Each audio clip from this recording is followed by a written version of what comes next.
Kevadon. Gesundheit.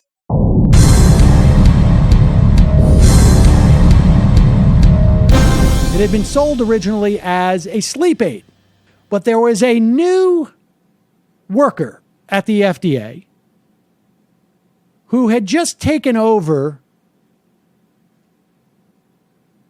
What's with all the pauses? You do know you're on the radio, right? You do know you're supposed to avoid dead air, right? Oh, wait, you're supposed to be teaching us. The drug in this country was also known not just as Kevadon, the sedative, but as formaldehyde. Formaldehyde? Are you sure you don't mean thalidomide? Sorry, I shouldn't second guess this wonderful teacher who's gonna let us know all about history. So go on, Prof. Teach us about formaldehyde.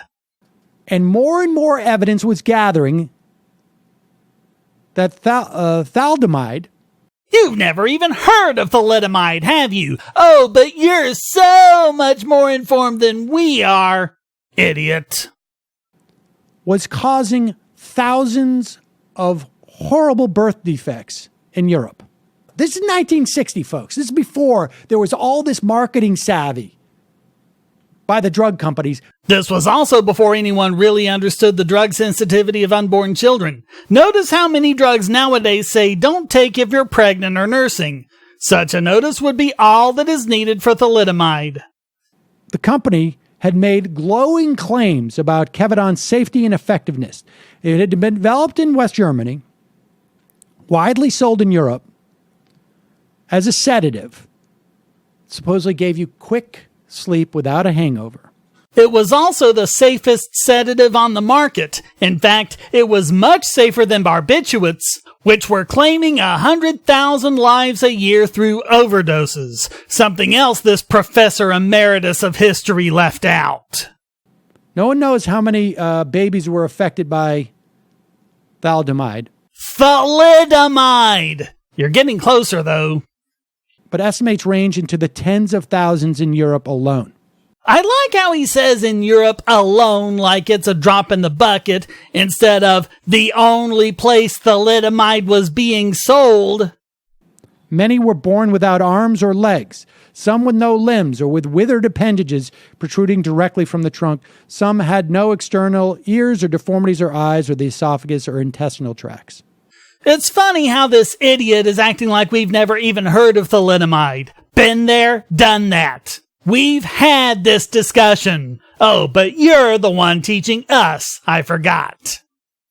But I guess the market would have ultimately taken care of that. Hey, Cedar, moron. I guess you didn't notice that these were government regulators that were allowing this.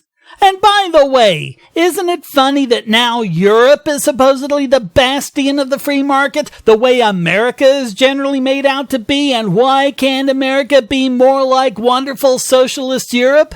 Why the change-up? Maybe because thalidomide was never approved in America? Yeah, he left that part out, didn't he? Oh, but you're giving us a history lesson. Right. Here's something else weird about this. The safety regulations prevented thalidomide from being sold in the U.S., but it was still used as an excuse to expand FDA power and require efficacy testing. What? By the way, no European country made such drastic changes to their regulations as a result of thalidomide. The story is about the need for government regulation, the inability for a profit-making entity to fight its only reason for existence when that reason for existence is challenged by the safety or the health of consumers and the environment and workers. That's just the bottom line. Then could you please explain UL? Underwriters Laboratories? Government is far from the only way and far from the best way of doing things like this. Using nothing more than market forces, UL has, for well over a century, made sure that the electronic devices and many other products we buy are safe. Why can UL do it better? Because they have competition in the form of MetLabs and other companies. Because they rely on retailers such as Walmart being confident that when they stock products on their shelves, they don't kill their customers. Why do economic illiterates like Cedar not realize that killing your customers is bad for business? For that matter, could you explain the words of economist Sam Peltzman, who, in his book Regulation of Pharmaceutical Innovation, the 1962 Amendments, wrote, "The penalties imposed by the marketplace on sellers of ineffective drugs before 1962 seems to have been sufficient to have left little room for improvement by a regulatory agency." Peltzman actually showed that consumers bought just as many ineffective drugs after the 1962 amendments as before. Regulation did nothing to help. But it did everything to hurt. Because like all statists, Cedar is not counting the deaths caused by regulations. In this case, all of the lives that were lost because people died waiting for medication to be approved. Look at propranolol, the first beta blocker. In the 3 years between propranolol's approval in the UK and in the US, 30,000 Americans died whose lives would have been saved by this beta blocker. And that's just one example. That doesn't include all sorts of people who have died from cancer, AIDS, and other ailments when they would have been saved by drugs that were later approved.